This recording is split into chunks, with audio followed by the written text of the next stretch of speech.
Welcome back to another technical deep dive here in the Debug Zone. Today, we're tackling a big question and breaking it down with insights from other users. Hopefully, this clears up some misconceptions and helps you get the answer you need. So, buckle up, stay a little curious, and let's jump right in.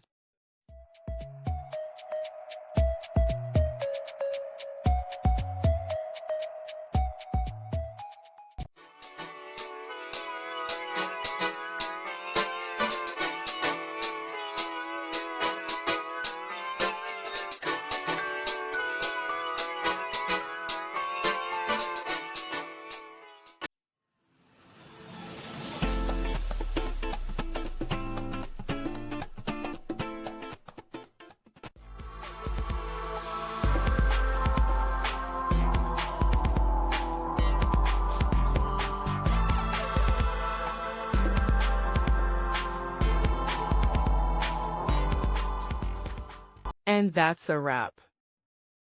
I hope you found the answer you were looking for. If you did, take a second to hit that subscribe button. It really helps out. And let me know in the comments which solution worked best for you. See you next time in the Debug Zone.